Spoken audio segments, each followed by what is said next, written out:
Hey guys, welcome to my YouTube channel, or welcome back if you've been here before. My name is Liz and this is Let's Get Lizical, where we do everything card making.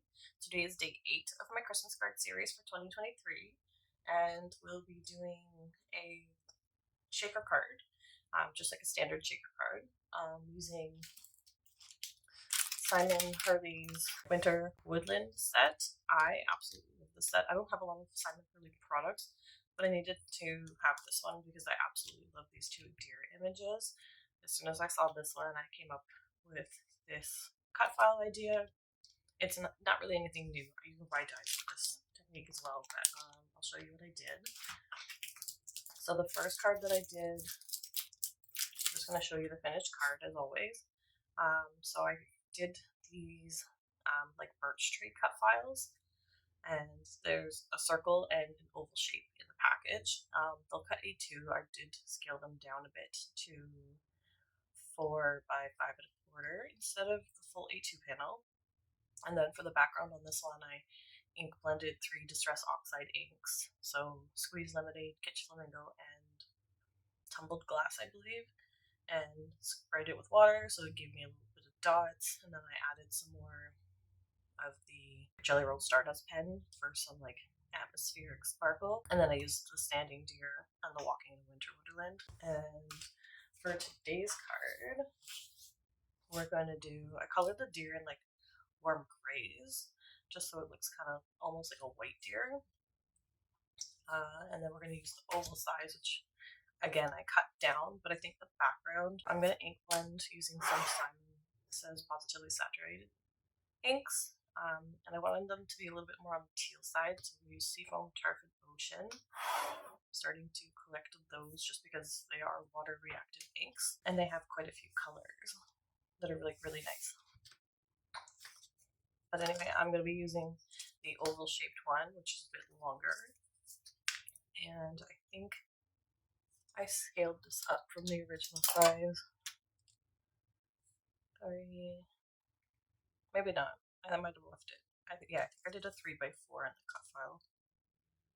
Okay, so this is actual size, and you can make it smaller or larger depending on what you're doing. If you want to do a 5 by 7, the cut file only comes with this portion. It doesn't cut out the outside. It's easy enough to like make a rectangle in your cutting machine, or you can cut out a piece of paper and then take it to your trimmer afterwards and cut it out. But I thought that just giving these images gave more room for placement. So it's just the circle area cut out, not the actual border. Same with the actual circle. This one's an oval. So we'll start off by ink blending with the black panel. And I think I'm going to go edge to edge because I want a bit of that like gradient color to show through. We'll start with the lighter color at the bottom and work our way up. And I'm just going to use my Dollarama silicone mat here to help hold the cardstock down while I'm ink blending. We'll start with the Seafoam. This is my blue ink pad.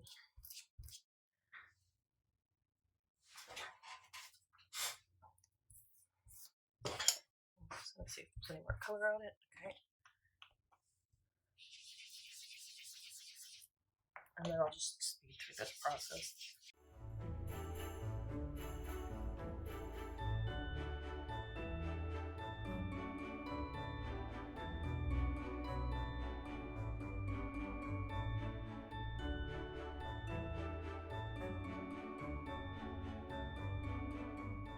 Okay, that's our ink blended background. That looks gorgeous. This color blend is amazing. I'm just going to take my Tim Holtz Distress Sprayer and give it a bit of a spray. Most of that's going to get covered, but I don't want too many big blobs, which is good.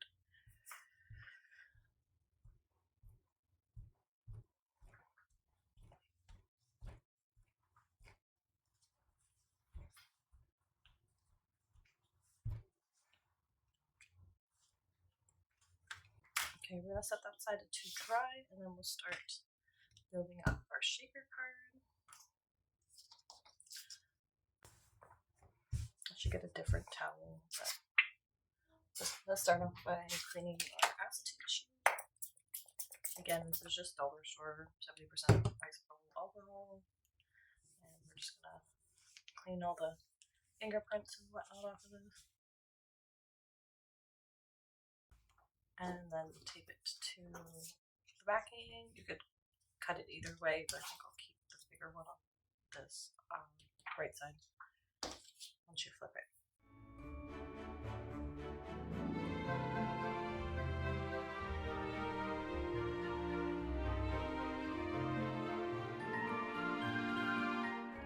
Okay, and then we'll just add the foam tape.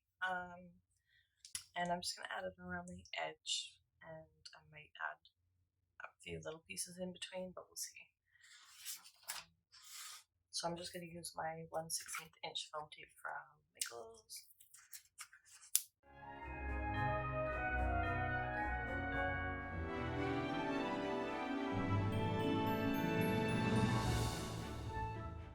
It doesn't really matter which way you go, like you can make this into a rectangle or you could follow the oval a little bit more if you want your shaker bits to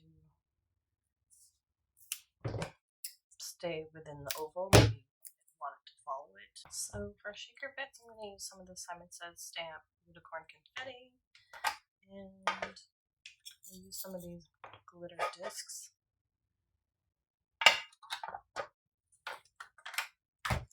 And before I stick them in, I'm just going to use my antiseptic powder tool on the outside edges here, just to make sure that nothing will stick to it, and then even in the middle.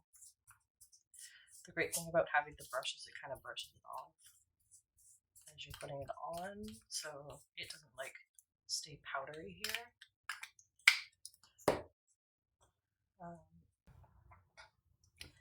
And then the shaker bits, because I want to focus on centering this, I'm actually going to dump them in the middle of this card. I'm actually going to do this here as well.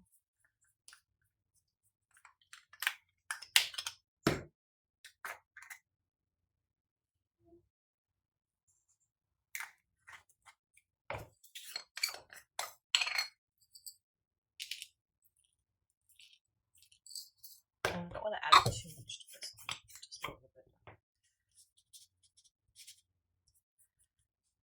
And then we'll take all our foam tape.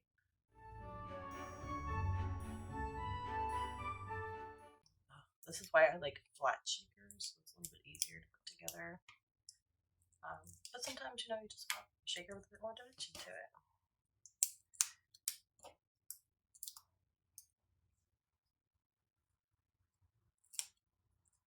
Okay, now I'm going to stand up for placing this. And put it right there. And you just want to make sure all your sides around the oval are stuck down. Oh, that's perfect. That looks so nice. And then like some of this glitter confetti will stick to the background, just because that's the way it is. But once it's down, this looks like snow, and then it looks like there's a bit of snow left up in the sky, which is fun. But they move around fairly nicely. So I'm going to glue this to my card base first. And I'm going to use double-sided tape. Sometimes I find when you're adding liquid glue to water-reactive inks, sometimes the ink will make the paper damp and you'll see like the streak lines that you put in it. I've noticed that with the Distress Oxide inks before too.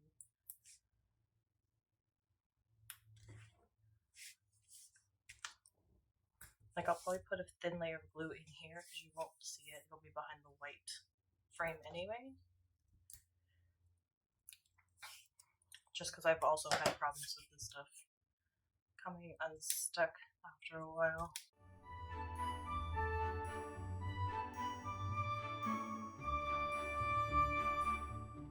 That looks so pretty, and I like the way that the background extends past like the frame itself, and it kind of helps frame the image. I'm gonna have to trim this a little bit. Okay, and then we'll place our image, and then we need to stamp a sentiment still, or we can leave it without. I think I'm gonna stamp the sentiment though. Okay, and then for the sentiment, I think I'll stamp it in the ocean color.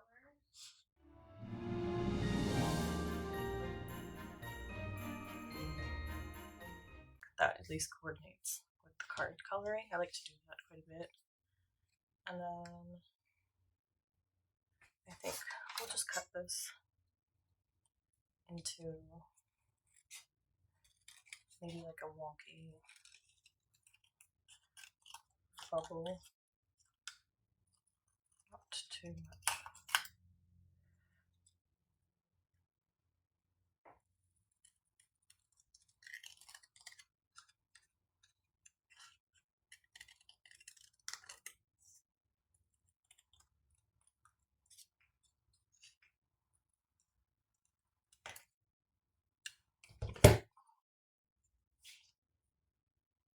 There, I think that works good. And then I'll just use up this scrap bit, make some foam tape, fake foam tape, just so that it's propped up a bit. I have some already made, but I might as well just use these scraps, otherwise they're just gonna go to the recycling bin.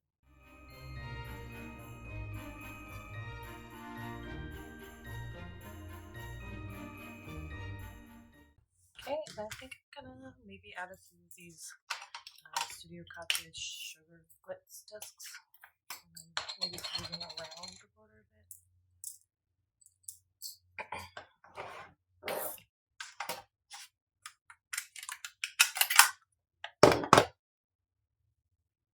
So just do a few,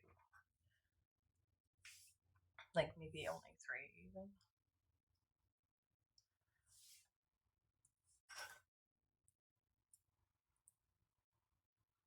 Like that.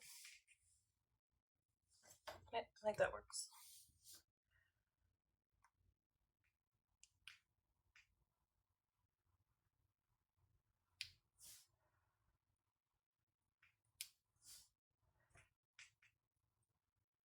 Okay.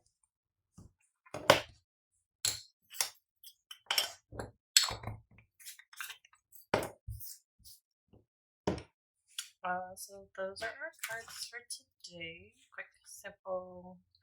I think I prefer this one, but this one's really cute. This one's like more warm toned. This one's a lot more cooler toned, like winter wonderland, basically. This one might have benefited a bit from some like white splatter for extra snow. I could add controlled snow in there, but I'm not gonna bother right now. Just an idea for future. But thanks again for joining me for today, guys. Tune in again next time for the day 10 of our Christmas card series. If you like this video, please give it a thumbs up. Comment down below and let me know which one's your favorite. And if you haven't already subscribed, please subscribe to my channel and hit that notification bell so you don't miss any future videos. And I'll see you guys next time. Thanks. Bye.